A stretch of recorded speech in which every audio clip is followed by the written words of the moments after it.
ଯଦି ଘରକୁ ସକାଳେ ସନ୍ଧ୍ୟାରେ ଝାଡୁ ନ ଦିଆଯାଏ ଘରେ ମଇଳା ଜମିଯାଏ।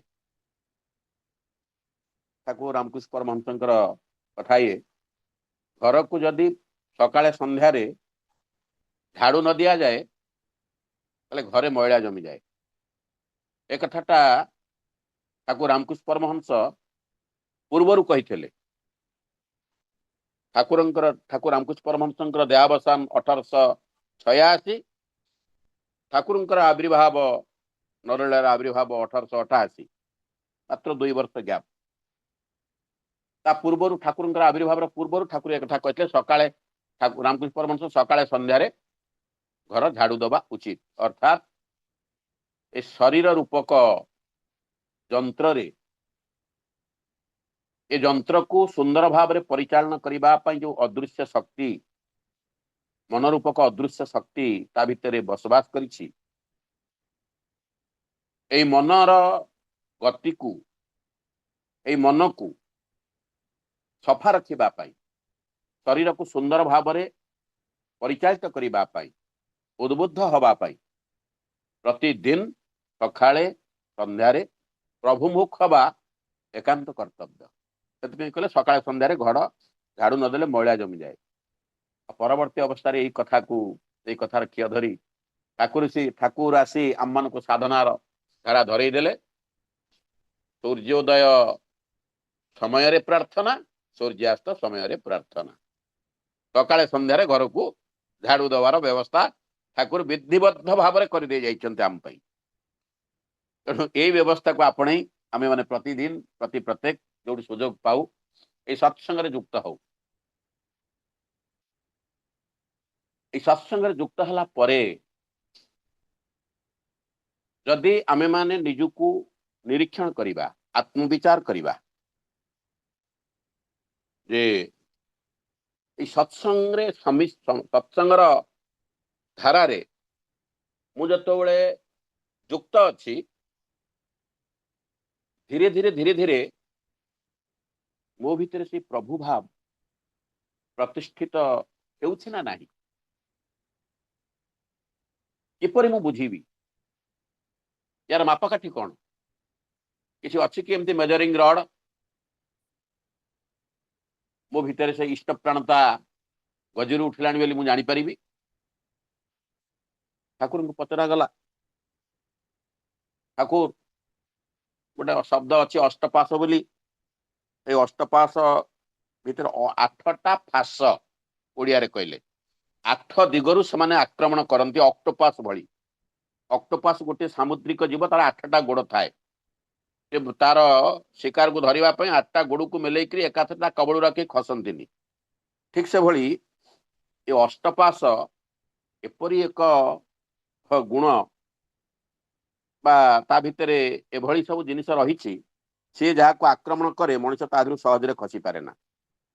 ए अष्टपाश भितर अच्छी कौन? घृणा अच्छी, लज्जा अच्छी, मान अच्छी, अपमान अच्छी, मोह अच्छी, दंभ अच्छी, दोष अच्छी, पैशून्य अच्छी। दोष और पैशून्य एगुड़ाक मनीष को ठाकुर भाषा रे यही सब गुण गुड़िक मनीष भितर थिले एगुड़ाक मनीष को असरपा कर दिए। असरपा अर्थ लुचि छपी रहे, राति रे बाहर खाद्य अन्वेषण जाए, अन्य को देखा दिए ना। एगुड़ा मनीष को एभली चरित्र अधिकारी करे मनीष मुह देखा अन्य निकट में साहस करि पारे ना। मनीष तार निजर चरित्र हराई बसे। ठाकुर को अनेक समय अनेक लोक आसन, ठाकुर मोर देह खराब, पुओ देह खराब, स्त्री देह खराब, संसार एभली, ठाकुर मोर खराब समय पड़ी। ठाकुर बर्तमान मोर भल ग्रह ना, ग्रह दोष मुझे हो ठाकुर मत रक्षा कर, केमती कौन करी। एमती गोटे समय था ठाकुर जिते बड़े पाउंश मुठाई धरती सुना हो जाऊला, एक सुना धरले माटी हो जाऊँ, पाउंश हो जाऊँ। ठाकुर बुझे देचन, सुंदर भाव में कहते। ठाकुर बुझे कहते जदि निरीक्षण करा जाए ଲକ୍ଷ୍ୟ କଲେ ଆମେ ସବୁ ଦେଖିପାରିବା ଆମ ନିଜର ଚାଲିଚଳନ ଓ କରିବାର ଯେଉଁ ଧାରା ତା ଭିତରେ ଯଦି ତ୍ରୁଟି ଥାଏ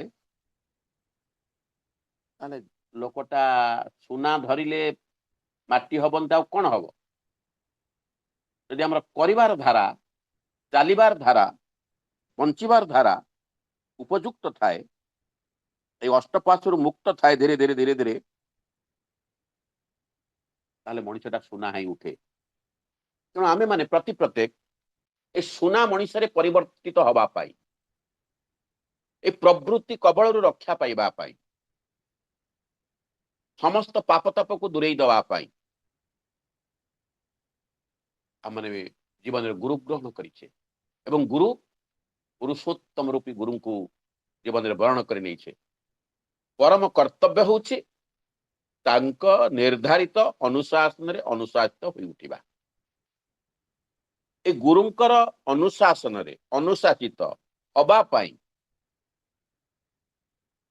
ଯେଉଁ ଭାବ ଦରକାର, ଯେଉଁ ଆବେଗ ଦରକାର, ଯେଉଁ ଉଦ୍ଦୀପନା ଦରକାର, ଯେଉଁ ଉତ୍ସାହ ଦରକାର, ୟାକୁ ଆମେ ପାଉ କୋଉଠୁ? ୟାକୁ ଆମେ ସଂଗ୍ରହ କରୁ କିପରି? ସମ୍ଭବ ହୁଏ এই ସତ୍ସଙ୍ଗ ଦ୍ୱାରା, ସାଧୁ ସଙ୍ଗ ଦ୍ୱାରା। যেমন সঙ্গ তেমন রঙ্গ। ମଣିଷ ଯେଉଁଭଳି ସଙ୍ଗ ପାଏ, ସଙ୍ଗ କରେ, ଧୀରେ ଧୀରେ ଧୀରେ ଧୀରେ ତାର ମନ, ଚିନ୍ତା, ଚେତନା, ଚଳନୀ ସବୁ କିଛି ସେଇଭଳି ହେଇ ଉଠେ। ତେଣୁ ଯେଉଁ ମଣିଷ ସତ୍ସଙ୍ଗ କରେ ତାର ଅସତ୍ ସଙ୍ଗରୁ ବିରତି ଘଟେ ଏବଂ ଅସତ୍ ପ୍ରତି ତାର ବିତସ୍ପୃହତା ସୃଷ୍ଟି ହୁଏ। ଅସତ୍ ଦିଗରେ ଯିବା ପାଇଁ ସେ ଆଉ ଇଚ୍ଛା କରେ ନା, ଅନ୍ୟାୟ ଦିଗରେ ଅନ୍ୟାୟ କରିବା ପାଇଁ ଇଚ୍ଛା କରେ ନା। এই ଲକ୍ଷଣ ଦେଖି ଯଦି ନିଜକୁ ଦେଖି ବୁଝିବେ ଯେ ମୋର ଇଷ୍ଟପ୍ରାଣତା ନିଜ ଅନ୍ତର ଭିତରେ ଧୀରେ ଧୀରେ ଧୀରେ ଧୀରେ ଦାନା ମାଣ୍ଡି ଉଠୁଛି କି ନାହିଁ। ଠାକୁର ଗୋଟେ ସୁନ୍ଦର ବାଣୀ ଅଛି, ବଢିଆ ବାଣୀ, ଆପଣମାନେ ସମସ୍ତେ ଜାଣିଛନ୍ତି ସେ ବାଣୀ, ଯେ ମୋ ଭିତରେ ଇଷ୍ଟପ୍ରାଣତା ସୃଷ୍ଟି ହଉଛି ନା ନାହିଁ। ନା ମୁଁ ସବୁଦିନେ ଖାଲି ସତ୍ସଙ୍ଗ ଯାଉଛି, ସତ୍ସଙ୍ଗ ଆସୁଛି, ସତ୍ସଙ୍ଗ ଶୁଣୁଛି, ସତ୍ସଙ୍ଗରେ କହୁଛି, ସତ୍ସଙ୍ଗରେ ଗାଉଛି, ମାସ ବ୍ୟାପୀ ଭାଦ୍ର ସତ୍ସଙ୍ଗ କଲି, ମାତୃଶୁଣୀ ହେଲା, ପୁଣି ଆଗରୁ ଥିଲା ସତ୍ସଙ୍ଗ, ପୁଣି ପରେ ହବ ସତ୍ସଙ୍ଗ, ଏଥିରେ କିଛି ନାହିଁ। ସତ୍ସଙ୍ଗ ଧାରା ଅଛି। ମୋ ଭିତରେ ପରିବର୍ତ୍ତନଟା ଆସୁଛି କି ନା ମୁଁ କେମିତି ବୁଝିବି? ଠାକୁରଙ୍କ ସେ ବାଣୀଟା ଆପଣମାନେ ସମସ୍ତେ ଜାଣିଛନ୍ତି। ସେ ବାଣୀଟି ହଉଛି କଣ? ପାପେ যখন আসে ঘৃণা, আসে আক্ରୋଶ ଅପମାନ। ଏଟା ସୁନ୍ଦର ବାଣୀ ଠାକୁରଙ୍କର। ଇଏ ନିଜ ଭିତରେ ଇଷ୍ଟପ୍ରାଣତା ଗଜିରି ଉଠୁଛି କି ନାହିଁ, ମେଜରିଂ ରଡ ହଉଛି ଠାକୁର ଏଇ ବାଣୀଟା ଦେଇଛନ୍ତି। ନିଜେ ନିଜକୁ ପରୀକ୍ଷା କର, ଦେଖ, ଭାବ ଅନ୍ତର ଭିତରେ କି ଭାବ ତୁମର ସୃଷ୍ଟି ହଉଛି, କାହା ପ୍ରତି ତୁମର ମନ ଯାଉଛି। ପାପେ যখন আসে ঘৃণা, আসে আক্ରୋଶ অপমান, ইষ্ট প্রাণন ফেম্পে উঠে, সেবে তো পাপের পরিত্রাণ। କେତେବେଳେ ପାପରୁ ଧୀରେ ଧୀରେ ପରିତ୍ରାଣ ପାଇବା? କେତେବେଳେ? ନା ପାପେ যখন আসে ଘୃଣା। ପାପେ ମାନେ ପାପ, ପାପ ରୁହେ ପାପରେ। ପାପ ଅର୍ଥ କଣ? ଠାକୁର ସୁନ୍ଦର ଭାବରେ ବୁଝେଇଦେଲେ ସତ୍ୟାନୁସରଣରେ। ଯାହା କରିଲେ ମଣିଷ ରକ୍ଷା ପାଇବାରୁ ପତିତ ହୁଏ, ତାହା ହିଁ ପାପ। ଠାକୁରଙ୍କ କଥା କହିବାର ନାହିଁ। ଠାକୁର କହୁଛନ୍ତି ସେଇ ପାପେ যখন আসে ଘୃଣା।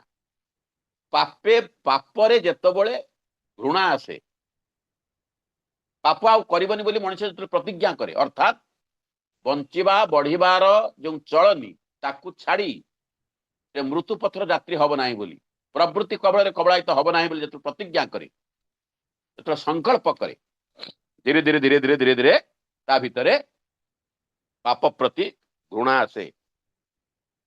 ଆଉ ଏଇଭଳି ଧାରାରେ ଚଳୁ ଚଳୁ ଚଳୁ ଚଳୁ ଚଳୁ ଚଳୁ ମଣିଷର ଅନ୍ତର ଭିତରେ ଧୀରେ ଧୀରେ ଧୀରେ ଧୀରେ ଇଷ୍ଟପ୍ରାଣତା ଫେମ୍ପେ ଉଠେ। ଫେମ୍ପେ ମାନେ ଫୁଲି ଉଠେ, ଧୀରେ ଧୀରେ ବଢି ଉଠେ।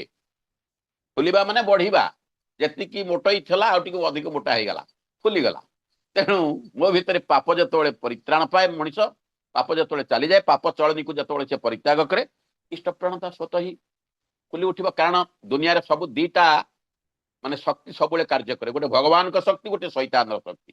विपरीत शब्द से सृष्टि कर सबुर विपरीत अच्छी कौन आलोकर विपरीत पिला पचारे आलोकर विपरीत अंधार न्यायर विपरीत अन्याय पापर विपरीत पुण्य सेमती ठाकुर पाखक पचार पाप पाप करवानी कौन हम पुण्य गोटे जगह दीटा जिन रही पारे जो आलोक से अंधार ना जो अंधार से आलोक ना जो पाप से पुण्य ना जो पुण्य से पाप ना तेणु आम मैंने प्रतिदिन ये साधु संग खोजु प्रार्थना करू ए पापरू रक्षा पाइबा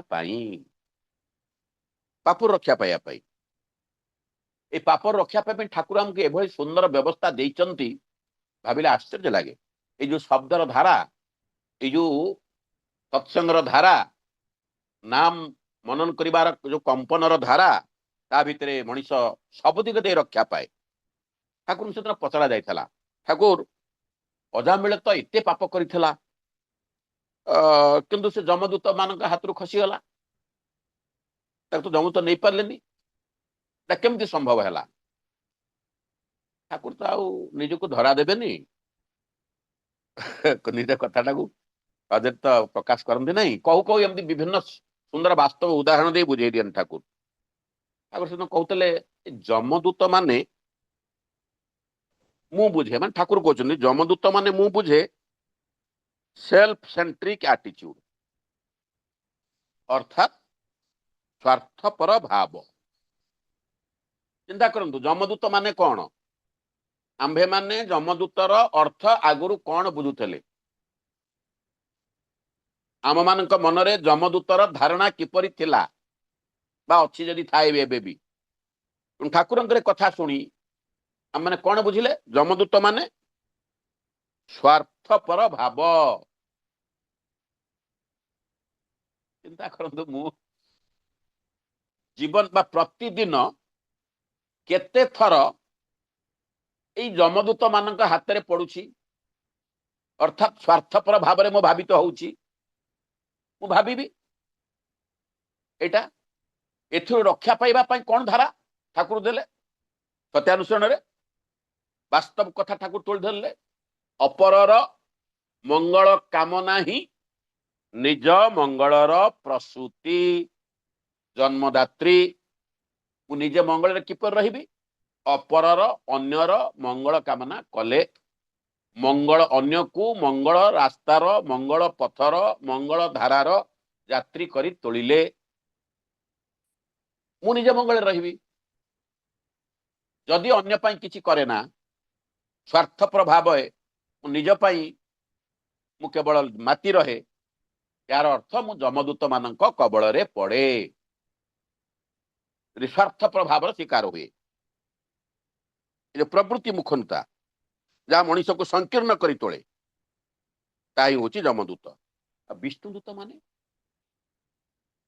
जमदूत न तो विष्णुदूत नेबे आ कौन अच्छी मरीगले मनीष को हम तो भावना कथा अच्छी पुराण मानक अनेक लेखा जाइछि विष्णुदूत माने विष्णु शब्द अर्थ होची विष शब्द रु विष्णु शब्द सृष्टि होइछि जार अर्थ होची व्याप्ति परिवृद्धिता विस्तारता विस्तार करिवार भाव परिवृद्धि हबार भाव आगु कहते विष्णु विष्णु विष्णुदूत माने विस्तार भाव परिवृद्धि भाव लंबी जीवार भाव समस्त हबार भाव समस्त को निजर करिवार भाव विष्णुदूत बुझंतु केते प्रैक्टिकल ठाकुर कथा आमे भाबुथिले केमती पुराण रे लेखा आइतबा शब्द को आमने किपरि भाबुथिले ठाकुर केमती बुझौचंती पजाम बेले जत बेले नारायण बोली नारायण नारायण डाकिला तो पुअर ना देइथिला नारायण डाकिला ठाकुर से बुझौचंती मनीष जत बेले जो शब्द सहित युक्त हुए से शब्दर कंपन निश्चित भाव में सृष्टि हुए आपण जो शब्द उच्चारण करेंगे से शब्दर कंपन निश्चित भाव में सृष्टि हम सृष्टि हेले मु जदि मो निज भितर कौन सी शब्दर भाव सृष्टि करे प्रथम कंपनटा कोड़ी सृष्टि हम मो निज भितर निश्चित कथा मुझे शब्द को भावे कि पार्टी उच्चारण करे ओंग बेली कहले भी मो अंतर मो भितर कंपन सृष्टि होउछि आ ठाकुर प्रदत्त सतनाम जो धुनात्मक नाम आम प्राप्त होइछे ताकू भाबिले आम अंतर भितर मस्तिष्क कंपन सृष्टि होछि। ठाकुर कहते प्रत्येक शब्दर कंपन अच्छी, शब्दर किछिटा भाव भी अच्छी। ये जो नारायण शब्द जो उच्चारण करिछि अजामिल, ये शब्दर कंपन फल ता भितरे स्वतः ही नारायण भावना सृष्टि होइछि।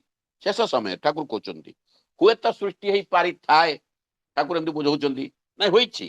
ठाकुर कहबाकू चाहुछन्ति मृत्यु पूर्वरु से जतबेले नारायण बोली डाकिला सेतबेले ता मनरे शेष समय पुओ तो रक्षा करि परिबनी, केही तो रक्षा करि परिबनी, से निश्चित जीव ता मनरे भावांतर आछि।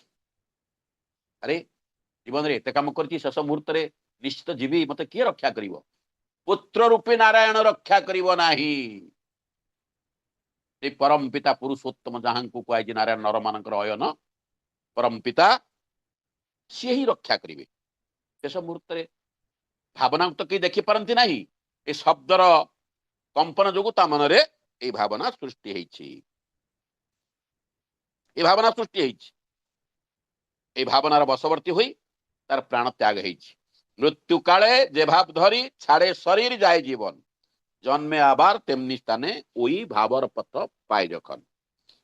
मृत्यु काले एभली भाव से जाइछि।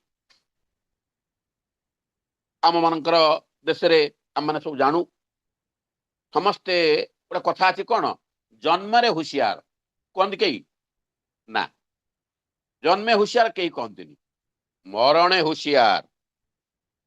मरणे हुशियार, जन्मरे हुशियार बोली कई कहते नहीं। जन्म जिते जन्म मरण भरसा न कही पारे पुरुषा, जदि कह पुरुषा न कर भरसा, केतबेले कौन हम ता कही हबन जन्म। किंतु गला समय रे ता पूर्वरु जीवदशारे एभली धारणा, एभली चिंता, एभली चेतना, एभली साधना, एभली संग, एभली कार्य करिथबा उचित जो जार फल रे मृत्यु सज्जारे पड़िले मध्य शेष मुहूर्त रे जेपरी परम पितांकु आमे माने भूली न जाऊ। से नाम करू करू करू करू करू करू इष्टंक प्रति यदि प्रबल भाव सृष्टि हुए, अनुराग भाव सृष्टि हुए, नामिक प्रति आसक्त मनीष हो उठे, ताहले भावना नहीं। निश्चित भाव में प्रभु को लेकर आम ऊर्ध्व को गति करवा। मृत्यु काले जे भाव धरी छाड़े शरीर जाए जीवन, जन्मे आबार तेमनी स्थान वही भावर पथ पाए जखन। से दिन रामदुल सुशीला माँ पचारुचंद ठाकुर को आसिकी, सुशीला माँ हो पारे कि अन्य को माँ जन माँ आसिक पचारुचंद ठाकुर को, ठाकुर एट तो आम आपको देखु आप सहित कथबार्ता करुँ, मन में भावनाटा आसी सब कथा हूँ। ठाकुर जिते देह छाड़ू आम मैंने दयाल देश को जीवु, सेतबेले आपण मते चिन्हि पारिबे तो? ठाकुर प्रश्न, ठाकुर तार उत्तर भी देइचंती। एई जो कथाटा आमे वर्तमान आलोचना कले, एई कथा को ठाकुर धरिके सेदिन सूचई दउथले मरणे हुशियार बेली। एक तरह सीधा सड़क न कही बुझेई देले, हाँ तुमको चिन्हि हब, तुम्हें दयाल देश को गले सेठरे चिन्हि हब एईपरि जदि तुम कपाल रे स्टाम्प थाए, कपाल माने आज्ञा चक्र रे, आज्ञा चक्र माने आदेश बहन करिवार क्षेत्र, आदेश बहन करिवार क्षेत्र किए गुरुक्षेत्र, आज्ञा चक्र दुई आखिर मझी जोटा साधना रे आमे प्राप्त हो। अनुज्ञा को बहन करिवा को, आदेश को बहन करिवा को उपयुक्त भाव में कार्य निर्धारण करी से पथरे गति करिवा को प्रेरणा कोड पाऊ आज्ञा चक्र रु से उद्दीप्त है आम को प्रेरणा दिए, से आम सब से प्रेरणार उत्स सी। ठाकुर से कथा कहते तुम माने जदि तुम फोरहेड कपाल रे स्टाम्प थब देखिक चिन्ह हो, चिन्ह हम दयाल तुम किए जीवन शिष्ट सेठा को जदि यही साधन व्रती था मरणे हुशियार। भाई माने माँ माने आंभे माने जन्म परे ए जन्म शरीर पाइछे, ठाकुर परम पिता स्वयं पुरुषोत्तम तो नर देह धारण करी तांकर देह परित्याग करिछंती, नरलीला सांग करिछंती। अच्छा आमर ये देह कौन सबुदिन रहिबो? काको 8 वर्ष हो, काको 80 वर्ष हो, आम किए 80 वर्ष जीव, किए 90 वर्ष जीव, किए 100 वर्ष जीव, निश्चित जीवा कई रही जीव जीव जीवा पूर्वर ଯଦି ଏଇ ସାଧନାରେ ବ୍ରତୀ ନ ହେଇଥବା ତାହେଲେ ଦୟାଲ ଦେଶରେ ଆମ କପାଳରେ ଯଦି ଟୀକା ନଥବ, ଷ୍ଟାମ୍ପ ନଥବ, ତାହେଲେ ଏ ସାଧନା ଆମର ଉପଯୁକ୍ତ ହବ ତ? ଏଥିପାଇଁ ସତ୍ସଙ୍ଗ ମଣିଷ କରେ। ବ୍ରତର ମାସ, ନିୟମର ମାସ ଆମମାନେ ତାକୁ ଗ୍ରହଣ କରିଛେ ସତ୍ସଙ୍ଗକୁ ଏଇଥିପାଇଁ। ସାଧନରେ ସାଧନ ଭଜନରେ ବ୍ରତୀ ହବା ପାଇଁ, ନିଜକୁ ପ୍ରସ୍ତୁତ କରିବା ପାଇଁ। ଆଉ ଯଦି ୟା ନ କରିବ, ଠାକୁରଙ୍କ ସେ ବାଣୀ ଅଛି ମାନେ ସୁନ୍ଦର ବାଣୀ, ଆମେ ଠାକୁରଙ୍କୁ ଖୋସାମତ ବାକ୍ୟ କହି ବିଶେଷଣର ବହର ଦେଇକରି ଠାକୁର ତୁମେ ପରମ ପିତା, ତୁମେ ପରମେଶ୍ୱର, ତୁମେ ସର୍ବଶକ୍ତିମାନ, ତୁମେ ତ୍ରିକାଳଜ୍ଞ, ବୋଧେ ଗ୍ରହଣ କର, ମୋର ପ୍ରଣାମ ନିଅ, ଏଇଭଳି ସବୁ କହିଲେ କାର୍ଯ୍ୟ ଯଦି ନଥାଏ, ଠାକୁରଙ୍କର ବାଣୀଟା କଣ? ସେଟା ସୁନ୍ଦର ବାଣୀ ଅଛି, ବିଶେଷଣରେ ବହର ଦିଏ ଭୁଲାବି ଭଗବାନ। ଭଗବାନଙ୍କୁ ତୁ ବିଶେଷଣର ବହର ଦେଇ ତାଙ୍କୁ ସ୍ତୁତି କରି, ତାଙ୍କୁ ଖୋସାମତ କରି, ଉଚ୍ଚ ଶବ୍ଦ ସବୁ ପ୍ରୟୋଗ କରି ତାଙ୍କୁ ଭଗବାନଙ୍କୁ ଭୁଲେଇ ପାରିବୁ? ବେକୁବୁତିନି ତୋରଇ ମତ ଭାବିସି ବୁଦ୍ଧିମାନ। ତୁ ବୁଦ୍ଧିମାନ ହୋଇକରି ତୋରି ଭଳିଆ ସେ ବୋକାକିରି ଭାବି ତାଙ୍କୁ। ଅର୍ଥାତ ଆମମାନଙ୍କୁ ଠାକୁର ସତର୍କ କରିଦଉଛନ୍ତି ବାଣୀରେ, ତୁମାନେ ସତର୍କ ହୋଇ ପ୍ରତିଦିନ ଏ ଯୋଉ ପ୍ରତି ମାସ ହଉ, ବର୍ଷ ହଉ ସାଧନ ମାନେ ସତ୍ସଙ୍ଗରେ ଯୁକ୍ତ ଅଛ କାହିଁକି? ନିଜକୁ ପ୍ରସ୍ତୁତି କରିବା ପାଇଁ। ପାପେ ଯখন ଆସେ ଘୃଣା, ଆସେ ଆକ୍ରୋଶ, ଅପମାନ, ଏଇ ଭାବନାକୁ ଅନ୍ତର ଭିତରେ ସୃଷ୍ଟି କରିବା ପାଇଁ। ଆଉ ଖାଲି ବିଶେଷଣର ବହରା ଦେଇ ଠାକୁରଙ୍କୁ ଡାକିଲେ, ବିଶେଷଣର ବହର ଦେଇ ଭୁଲାବି ଭଗବାନ। ଆରେ ବେକୁବୁତିନି ତୁରଇ ମତ ଭାବିସ୍ ବୁଦ୍ଧିମାନ। ଦିବିନେ କାରୋ ଠକିଏ ନିଏ କରିବି ଉପଭୋଗ। କାହାକୁ କିଛି ଦବୁନି, ଠକି ଠାକି ନେଇ ତାକୁ ସବୁ ଉପଭୋଗ କରିବାକୁ ଚେଷ୍ଟା କରିବୁ। କୁଫଲ ପେଲେ ଗଲା ଟିପେ ଦିବି ଅନୁଯୋଗ। ଯେତେବେଳେ କୁଫଳ ପାଇବୁ, ଦୁଃଖରେ ପଡିବୁ, ଭଗବାନଙ୍କୁ ଦୋଷ ଦବୁ। ଏଇଟି କରେଇ ରେହାଇ କିନ୍ତୁ ପାବିନା କିଛୁତେ। এইଭଳି କଲେ କେବେ ରିହାଇ ପାଇବୁ ନାହିଁ। ଭଲ କଥାଏ କରେ ଆହରଣ, ଉଜାଡ କରିଦେ। ଭଲ କଥାକୁ ଆହରଣ କର, ଗ୍ରହଣ କର, ଅନ୍ୟକୁ ସେଇ ଭଲ କଥା ଦେ, ଭଲ ଭାବ ଦେ, ଭଲ ଚିନ୍ତା ଦେ, ଭଲ ଧାରା ଦେଖା, ବଞ୍ଚିବା ବଢିଆର ଧାରାରେ ଗ୍ରହଣ ନେଇ ଚାଲେ। এইটা হচ্ছে ଆମ ମାନଙ୍କର এই ଦୀର୍ଘ 1 ମାସ ବ୍ୟାପୀ ଯୋଉ ସତ୍ସଙ୍ଗ କଲେ, ଭାଦ୍ର ସତ୍ସଙ୍ଗ, ଉଦ୍ଦେଶ୍ୟ ନିଜକୁ ପ୍ରସ୍ତୁତି କରିବା, ସାଧନ ଭଜନ ପଥରେ ନିଜକୁ ନେଇଯିବା। ଯଦି ଏହା ନଥାଏ, ମାତା ମନମୋହିନୀ ଦେବୀଙ୍କର, ଠାକୁର ପୁରୁଷୋତ୍ତମ ଜନନୀଙ୍କର ସେ ଶେଷ ସମୟ ମାନେ ସେଦିନର ଯୋଉ କଥା, ସମୟ ହେଇ ଆସିଲାଣି 50 ପର୍ଯ୍ୟନ୍ତ ମତେ କହିଛନ୍ତି କହିବାକୁ। ସେଦିନର ସେ ଯୋଉ ଧାରା ଆମେ ସମସ୍ତେ ଜାଣିଛେ। ଠାକୁରଙ୍କ ପାଖରେ ଠାକୁରଙ୍କର ପାର୍ଶ୍ୱଦ ମାନେ ଅନେକ ଭାବରେ ଅଛନ୍ତି। ଦିନେ ଠାକୁର ନାହାନ୍ତି, ଏଇ ମଧ୍ୟାହ୍ନ ସମୟରେ ଭୋଜନର ଅବ୍ୟବହିତ ପୂର୍ବରୁ ଠାକୁର ବାହାରକୁ ଯାଇଛନ୍ତି, ଫେରି ନାହାନ୍ତି। ପାର୍ଶ୍ୱଦ ମାନେ, ଭକ୍ତ ମାନେ ସବୁ ଗାଳପଦ କରିକି ଅପେକ୍ଷା କରିଛନ୍ତି, ଠାକୁର ଆସିଲେ ପ୍ରସାଦ ସେବନ ହବ। ମାତା ମନମୋହିନୀ ଦେବୀ ଏଇ ସମୟରେ ଆସିଲେ, କହିଲେ ଆସ ଆସ ଆସ, ସମସ୍ତେ ପ୍ରସାଦ ସେବନ କରିବା ଆସ। କେହି କିଛି କହୁନାହାନ୍ତି, ତଳକୁ ମୁହଁ ପୋତି ଠିଆ ହେଇଛନ୍ତି। ମା ଜାଣିଗଲେ ଏମାନେ କେହି ଆସିବେନି, ମୋ କଥା ଶୁଣିବେନି, ତାଙ୍କ ଠାକୁର ନ ଆସିଲେ, ଅନୁକୂଳ ନ ଆସିଲେ କେହି ଖାଇବେନି। ମା ଟିକେ କୃତ୍ରିମ ରାଗ ପ୍ରକାଶ କରି ଅନ୍ତର ଭିତରେ ଜାଣିଛନ୍ତି ସବୁ କଥା, କହିଲେ ମୁଁ ଜାଣେ ଜାଣେ ମୁଁ ଜାଣେ, ତମେ ମୋ କଥା କେହି ମାନିବନି, ତମେ ମୋ କଥାରେ କେହି ଆସିବନି ଖାଇବାକୁ, ତମ ଠାକୁର ଆସିଲେ ତମେ ଖାଇବ, ମୁଁ ଜାଣେ। ଆରେ ଆଚ୍ଛା, ତୁମେ ମାନେ ଗୋଟେ କଥା ପଚାରୁଛି, କହିଲ ଏ ପୁରୁଷୋତ୍ତମ ଜନନୀରେ ମାନେ ସେ ପୁସ୍ତକ ସୁନ୍ଦର ଭାବରେ ଗୋଟେ ବର୍ଣ୍ଣନା ଅଛି। ତୁମେ ଗୋଟେ କଥା ପଚାରୁଛି, କହିଲ କଣ ସେ କଥା? ନା ତୁମେ ମାନେ ପ୍ରତିଦିନ ପ୍ରତି ମୁହୂର୍ତ୍ତରେ କେମିତିଆ, କେଡେ କେଡେ ଲୋକର ଘରର ଛୁଆ, ତମେ ଥିଲା ଥାଇଲା ଘରର ପିଲା ସବୁ ପରିତ୍ୟାଗ କରି ଆସିକିରି ବର୍ତ୍ତମାନ ଅନୁକୂଳ କଥାରେ ଉଠ ବସ ହଉଛ। ସେ ଯାହା କହୁଛି କରୁଛ, ଇଟା ଗଢୁଛ, ମାଟି ହାଣୁଛ, ଘର କରୁଛ, କାଠ କାମ କରୁଛ, ସବୁ କରୁଛ। ଏଇ ଅନୁକୂଳ ଯାହା କହୁଛି ତାକୁ କରୁଛ। ଏମିତି ତମେ ଅନୁକୂଳ କଥାରେ କେତେ ଦିନ ଉଠ ବସ ହବ?